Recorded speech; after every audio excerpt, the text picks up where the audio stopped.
Pada waktu itu, Musa berkata kepada bangsanya tentang hal ikhwal persembahan.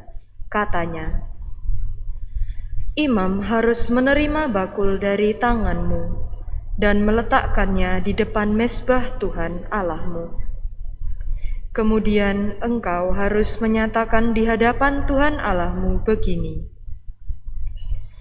Bapakku dahulu seorang Aram, seorang pengembara.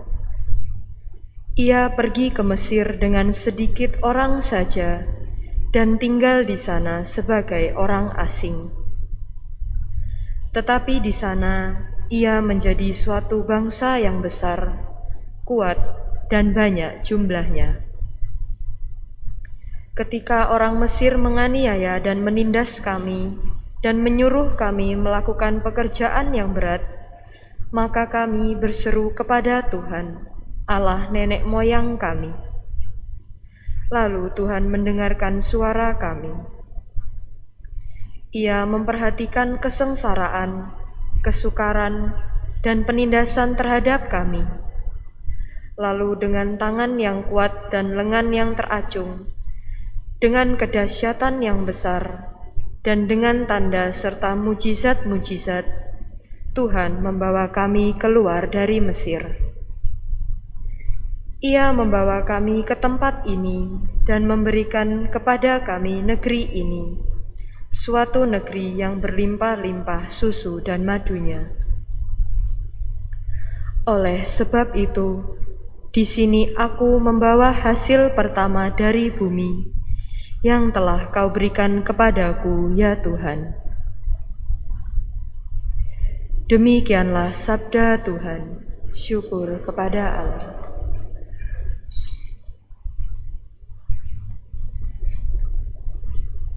Dampingilah aku, ya Tuhan, di dalam kesesakan. Dampingilah aku, ya Tuhan, di dalam kesesakan.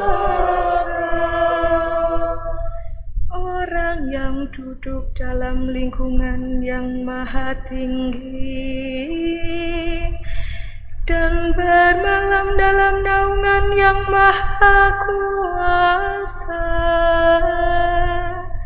akan berkata kepada Tuhan, Tuhanlah tempat perlindungan dan kubu pertahananku,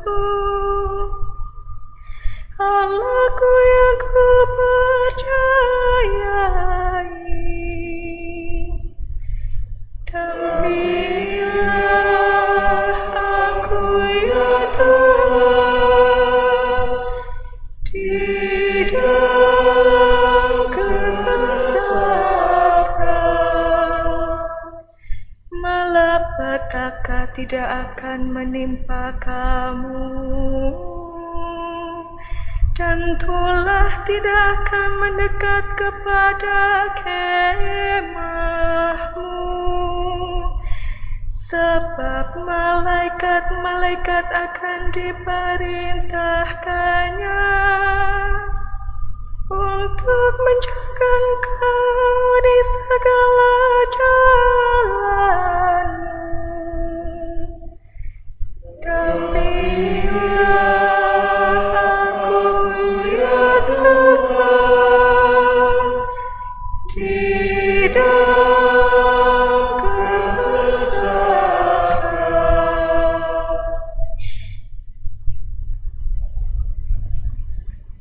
Bacaan dari surat Rasul Paulus kepada jemaat di Roma.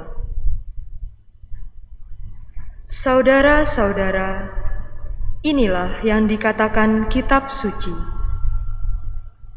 Firman itu dekat padamu, yakni di dalam mulut dan di dalam hatimu. Itulah firman iman yang kami beritakan. Sebab jika kamu mengaku dengan mulutmu bahwa Yesus adalah Tuhan dan percaya dalam hati bahwa Allah telah membangkitkan Dia dari antara orang mati, maka kamu akan diselamatkan.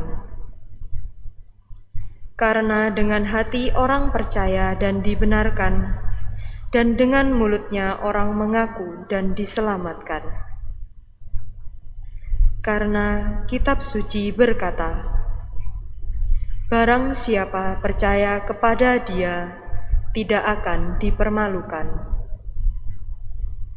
Sebab tidak ada perbedaan antara orang Yahudi dan orang Yunani.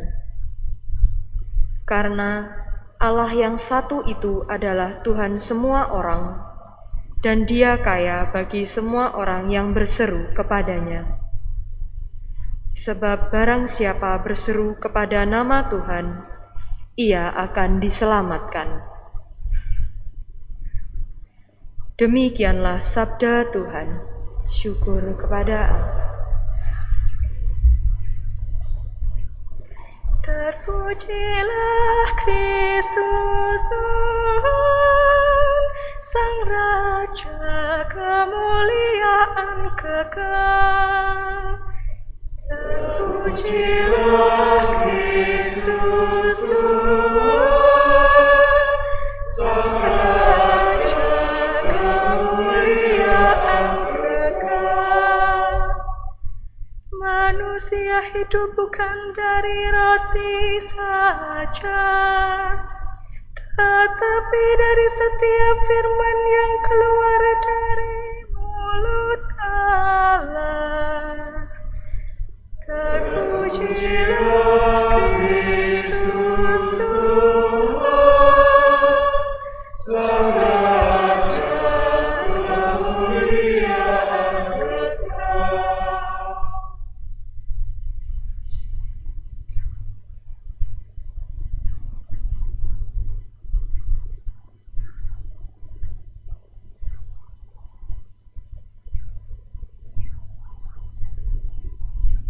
Tuhan bersamamu. Inilah Injil suci menurut Lukas. Dimuliakan.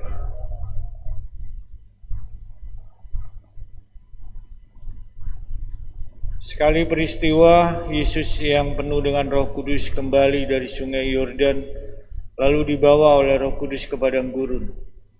Di situ ia tinggal 40 hari lamanya dan dicobai iblis.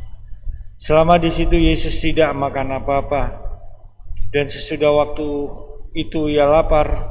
Lalu berkatalah iblis kepada Yesus, "Jika engkau anak Allah, suruhlah batu ini menjadi roti."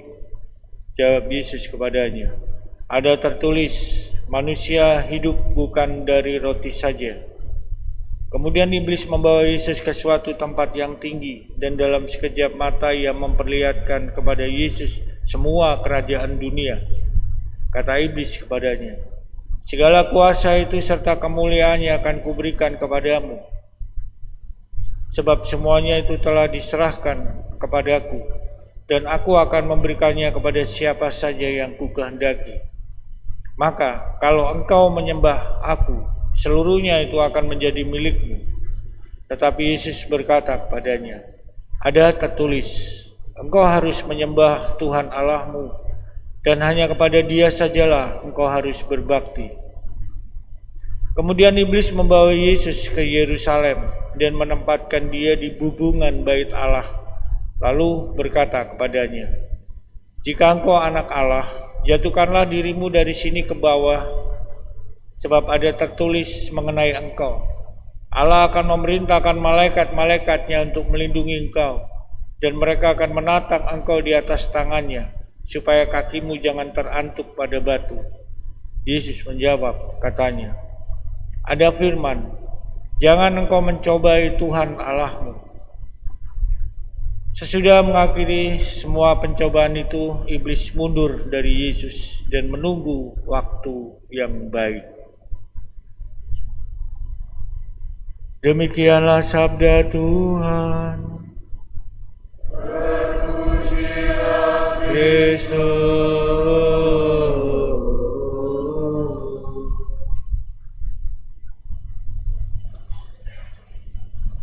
Bapak Ibu, saudara-saudari yang dikasihi Tuhan, Di padang gurun, Yesus yang penuh dengan Roh Kudus dicobai selama 40 hari oleh iblis. Selama itu Yesus juga tidak makan apa-apa. Saudara-saudari yang terkasih, masa 40 hari atau masa padang gurun dan puasa ini jelas bersifat simbolis. Padang gurun adalah tempat manusia mengalami banyak pencobaan. Bahkan dalam Perjanjian Lama, padang gurun itu adalah tempat iblis. Medannya memang keras. Saudara-saudari yang dikasihi Tuhan, ada 3 pencobaan yang dihadapi Yesus di padang gurun. Yang pertama, Yesus yang saat itu menderita lapar dicobai. Kekuasaan Yesus sebagai anak Allah diuji. Lalu Yesus menolak penggunaan kekuasaan untuk kepentingan semacam itu. Karena bagi Yesus, manusia itu tidak hanya hidup dari roti. Ada banyak makanan yang lain yang bisa memberikan kekuatan kepada manusia untuk dapat mengalahkan dirinya sendiri. Kebutuhan akan makanan itu tidak disangkal. Namun yang disangkal adalah penggunaan kekuasaan untuk kepentingan diri sendiri.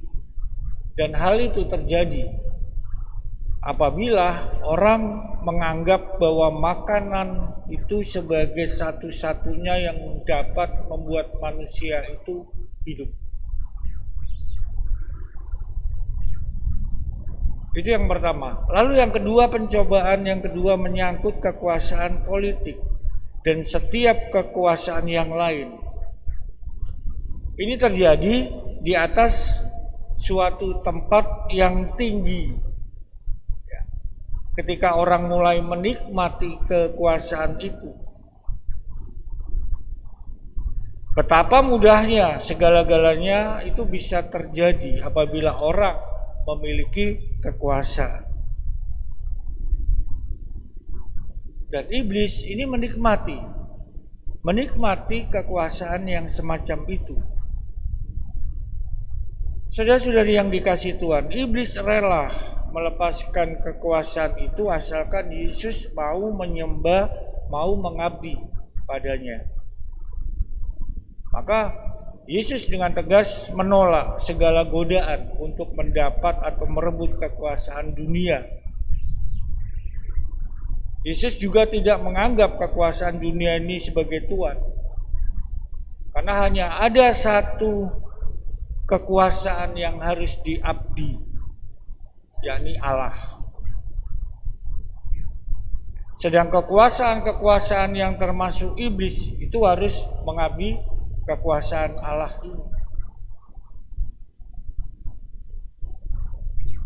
Saudara-saudari yang terkasih, pencobaan yang ketiga ini menyangkut kepercayaan kepada Allah. Ini merupakan pencobaan yang paling berat. Karena pencobaan ini terjadi di Yerusalem, di puncak bait suci, di bubungan bait suci, dan bersifat sangat religius. Yesus dicoba untuk bermain-main dengan janji-janji Allah demi kepercayaannya kepada Allah. Maka di sini Yesus dicoba untuk memohon Allah membebaskannya dari kematian. Dan jawaban Yesus sangat tegas. Manusia tidak boleh menguji Allah atau mengatur Allah. Saudara-saudari yang terkasih, kepercayaan kepada Allah itu terletak dalam percaya kepada bimbingannya, kemudian taat kepada kehendaknya, Manusia yang percaya itu membiarkan dirinya diatur oleh Allah. Meskipun iblis kalah menghadapi Yesus, namun iblis ini tidak pernah menyerah begitu saja. Dia menunggu saat yang sangat baik. Kapan? Saat penderitaan Yesus, saat yang paling krisis. Mengapa Yesus mengalami pencobaan selama seluruh perutusannya? Karena Yesus datang itu untuk mengalahkan kekuasaan iblis. Maka seluruh hidup Yesus itu adalah suatu pengalaman padang gurun. Dan dia telah merendahkan diri menjadi sesama dan sama persis seperti kita manusia, kecuali dalam hal dosa. Kadang-kadang Yesus sepertinya berada di tempat yang tinggi dan lain kali di puncak bait Allah. Pengalaman ini adalah pengalaman yang sangat manusiawi, apalagi bagi Yesus, seorang awam yang menjadi jauh lebih berpengaruh dari kaum alim ulama saat itu. Bapak Ibu Saudara-saudari yang dikasihi Tuhan, Yesus sangat banyak dicobai dalam hidupnya. Karena makin besar kekuatan dan kemampuan seseorang, maka makin besar pula pencobaannya. Dan Yesus ini telah dicobai sama seperti kita. Tetapi Yesus keluar sebagai pemenang. Maka saudara-saudari yang terkasih, kiranya kita perlu belajar untuk rendah hati. Dan hari ini memohon ampun kepada Yesus dan kekuatan. Memohon kekuatan daripadanya.